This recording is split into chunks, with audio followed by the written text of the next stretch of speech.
All right, you know the drill with the markets. Every other day they're up, and in between they tank. I can't figure it out. We're going to get to the bottom of that in just a second. In the meantime, getting to the bottom of avoiding a government shutdown, well, over Planned Parenthood. It looks like they have cobbled together some sort of a measure that would include a clean budget bill that would get us limping along until at least the middle of December, maybe later, depending on how these guys, borrow from Peter to pay Paul. You know that drill. But the markets were relieved when they first got word earlier today that the White House thought that they could avoid, or that Congress, more to the point, could avoid a government shutdown. But Planned Parenthood is still very much in focus.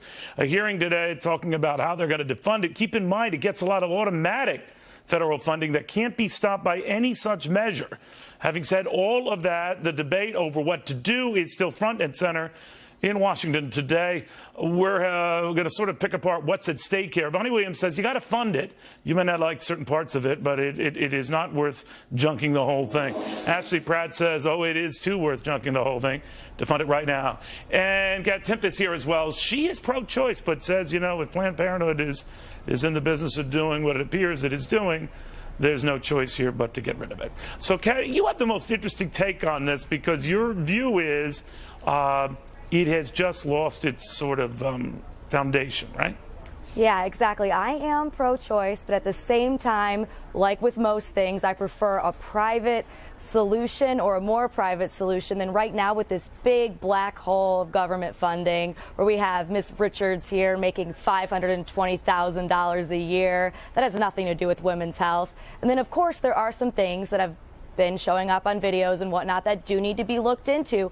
Easier to do when it's private, harder to do when it's public, but necessary to do right now, and maybe not the best way to be going about women's health. I think that's becoming more and more obvious. Ashley, what happens, though, in this fight if it's totally defunded? I mean, it's not as if Planned Parenthood would go away. A lot of that funding is automatic. So are we really getting the real story with this? I mean, you can't just kiss it away. Well, I think with the amount of federal dollars that they receive, which has been seriously brought to light through these horrible videos that have been exposed, 1/3 of Planned Parenthood's funding comes from the federal government. So they should be subject to regular scrutiny by the federal government that says, hey, look, if these procedures are going on that are potentially illegal when it comes to the selling of baby body parts, whatever it might be, the point is they should be subject to scrutiny because they receive federal dollars. And the point that they've been held unaccountable on all of this for a long time has gone unnoticed is a problem. Cecile Richards testified before Congress today and pretty much, didn't say sorry, didn't acknowledge any of this, and just said she really didn't know any of the facts, but she can assure you that women's health care is being provided to the highest standard, when in fact it's not. They refer people out for mammograms. There are places in women's health clinics all across the country that provide a nice, critical, healthy condition for women to be able to go in and to be able to get the care that they need. But right now, Planned Parenthood seems to be out there touting their normal facts that they have that, definitely skew the truth. And right now, they're under intense scrutiny, and they should remain that way if they receive federal funding. But I think they need to be defunded entirely. All right. Well, that isn't going to happen with regardless of any of these measures, because some money is built in here. But Imani, the one thing I want to ask you, I mean, let's say we avoid a government shutdown over this and we find a way to sort of keep the status quo. I don't think Planned Parenthood is going away tomorrow. It might be seeing funding cutbacks in future years.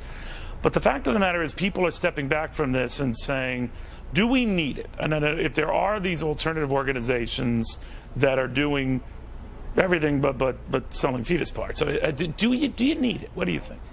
Well, look, I think there's an interesting class issue here, Neil, when we start talking about that. For rich women in this country, if they have an unintended pregnancy, they're going to get it terminated regardless. They're going to go to private care physicians. They're going to make sure that happens. But for poor women, Neil, the women who are least likely to be able to provide for an unintended pregnancy, Planned Parenthood is a real, plausible, viable for many of these women, sometimes the only solution that they know about. Planned Parenthood doesn't do tax-funded abortions. They see women as and they sure don't. That's illegal. They do not. And here's the interesting thing, too, Neil. I do want to make this point. That was my point. I do want to make this point. Then do you need it? Do you need it? I think for some women they do need it. But defunding Planned Parenthood doesn't actually get the far right what they want, which is less abortions. Because we know that most of the money going to Planned Parenthood is actually providing birth control. So what you get when you take away the option for birth control for some women who don't have other options, you get more unintended pregnancies. And that's not what anybody wants. other There's no options. way Catherine, no one would ever get contraception without Planned Parenthood, So, Catherine, there are other options, right? I mean, I guess the only issue I have here,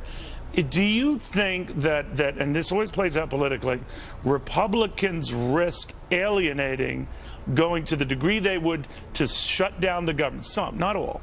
And that would have gone too far, regardless of reviews, pro or con on Planned Parenthood. Yes, absolutely. Planned Parenthood has more people supporting it right now, according to multiple polls, than people who don't. So it would be really politically stupid to go for it right now, defund it totally, rather than trying to investigate, show some of the problems, and provide alternative solutions. That would really be the way to go. Ashley, do you fault Republicans for how they handled this? Because in the beginning, when these videos first surfaced, they did have much of the nation behind them on how abhorrent and obnoxious they appeared to be. Then the tone changed with, oh, they must have been doctored and edited and everything else. And then they went to the far with it. Now, Carly Fiorina sort of argued and said, no, and reignited the debate. But do you think Republicans mishandled it? I'm not sure where I stand on that, because I think when the videos first came out, you saw a lot of the 2016 contenders, including Jeb Bush, come out fast and say, look, we need to defund Planned Parenthood. But what I don't agree with now is this whole idea that let's shut down the government when we need to fund the federal government. What we do need to do here is actually strip Planned Parenthood of their federal funding. Shutting down the government is not the way to do that. There are responsible approaches. Gotcha. And yes, we have seen Republicans come out in support of pro-life efforts, and I think that's what we need to do. All right, ladies, tight for time with breaking news here, and Carl Icahn making some news earlier. I want to thank each and every one of you. All right, well, Carl Icahn has, no surprise here, been a big backer of one Donald Trump for the White House.